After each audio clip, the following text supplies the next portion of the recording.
Assalamualaikum warahmatullahi taala wabarakatuh. Perkenalkan, nama saya Nur Fitria dari kelas A18 dengan nomor NIM 22811300853. Di sini saya akan mempresentasikan literasi digital kitab kuning untuk memenuhi tugas UTS pada mata kuliah literasi digital kitab kuning. Dalam presentasi ini yang akan saya bahas yaitu tentang pengertian literasi digital kitab kuning, urgensi kitab kuning, manfaat kitab kuning, aplikasi digital kitab kuning dan penggunaannya, serta metode-metode pembelajaran pada kitab kuning. Kita masuk ke dalam pembahasan yang pertama, yaitu tentang pengertian literasi digital kitab kuning.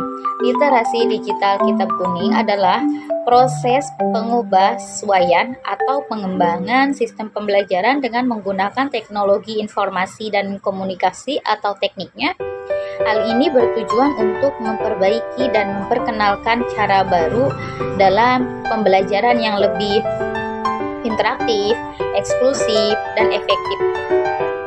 Pembahasan yang kedua yaitu tentang urgensi literasi digital kitab kuning. Urgensi literasi digital kitab kuning ini merujuk pada upaya memperluas atau pemahaman dan penggunaan kitab-kitab klasik Islam melalui platform digital. Juga urgensi literasi kitab kuning ini merujuk pada upaya untuk mempromosikan pemahaman,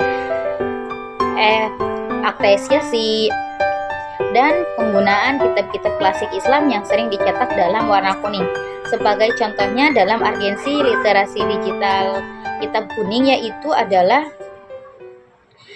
pembuatan aplikasi mobile atau situs web yang memberikan akses mudah dan terstruktur ke teks-teks klasik secara fitur serta fitur-fitur tambahan seperti terjemahan, penjelasan, diskusi online untuk memperkaya pemahaman pengguna tentang isi kitab-kitab tersebut, dan juga memfasilitasi akses, memperkenalkan interpretasi yang lebih luas dan mengandalkan diskusi untuk memperkaya pemahaman tentang kitab-kitab tersebut seperti Al-Quran, hadis, fikih, dan sebagainya.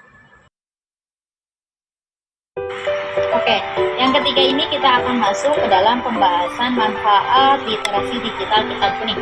Literasi digital kitab kuning membawa sejumlah manfaat yang signifikan. Pertama, akses yang luas menjadi ciri utamanya.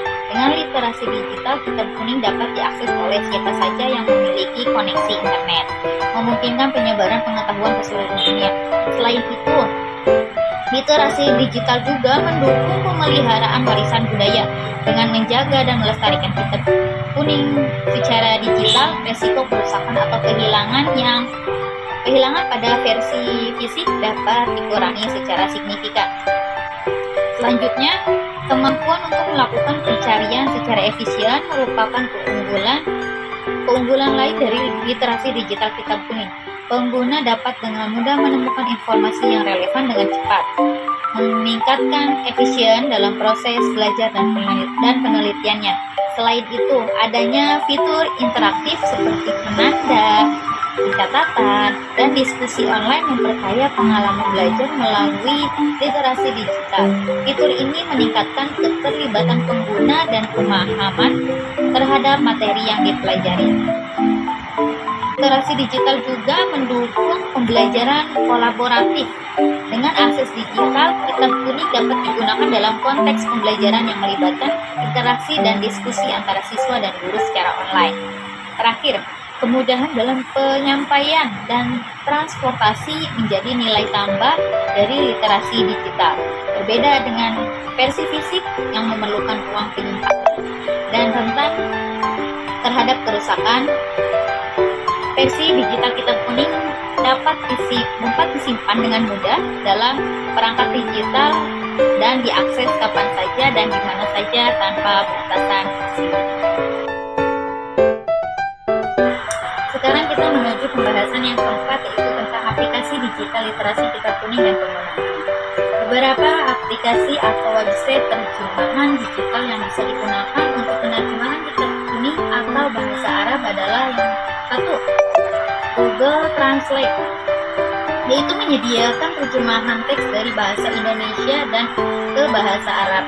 Yang kedua yaitu Al-Munawwir, yaitu kamus bahasa Arab Indonesia yang terkenal dan sering digunakan. Ketiga yaitu Al-Ma'ani, kamus daring Arab-Arab dan Arab Inggris yang komprehensif. Yang keempat yaitu Lughatuna, aplikasi kamus bahasa Arab yang mudah digunakan dan memiliki fitur pencarian yang baik. Nah, di sini saya akan membahas 3 aplikasi saja ya. Yang pertama, Maktabah Syamilah, yaitu aplikasi ini menyediakan akses ke ribuan kitab kuning klasik dalam berbagai bahasa, lengkap dengan fitur pencarian, penanda, dan anotasi. Pengguna dapat dengan mudah mengakses berbagai sumber keilmuan dan mendalami pemahaman mereka tentang ajaran agama. Yang kedua yaitu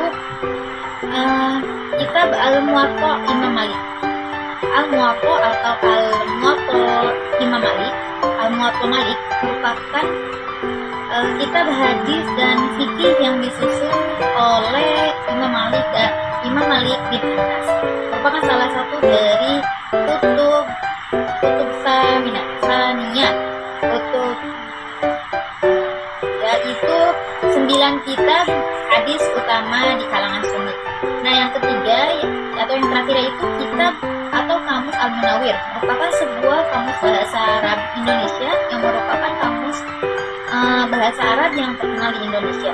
Kamus ini telah banyak digunakan oleh para penuntut ilmu untuk mengetahui arti kosakata Arab ke bahasa Indonesia, khususnya dalam perbendaharaan kosakata terjemah kitab kuning. Oke, sekarang kita akan masuk ke pembahasan yang kelima atau yang terakhir, yaitu mengenai tentang metode-metode pembelajaran pada kitab kuning. Nah, metode pembelajaran merupakan hal penting yang harus diperhatikan selain konten kurikulum atau materi yang akan disampaikan, karena mengingat pentingnya metode pembelajaran ini. Seorang pendidik harus menggunakan beberapa metode dalam setiap proses pembelajarannya, baik dalam materi pembelajaran umum ataupun keagamaan seperti kitab kuning ini. Ada beberapa metode pembelajaran kitab kuning yang lazim digunakan, yaitu diantaranya seperti bandongan, sorogan, hafalan, dan musyawarah. Jauh dari itu sebenarnya jika penggunaan metode-metode pembelajaran kitab kuning di pondok pesantren di seluruh Indonesia, metode pembelajaran umumnya menggunakan seperti metode role playing, demonstrasi, resitasi, karya wisata, sosiodrama, dan lain sebagainya. Tentu akan semakin menambah kemudahan bagi para santri untuk mempelajari isi kitab kuning tersebut. Nah, cukup segitu saja yang bisa saya presentasikan dari literasi digital kitab kuning ini. Kurang lebihnya saya mohon maaf. Wabillahi taufiq wal hidayah. Wassalamualaikum warahmatullahi wabarakatuh.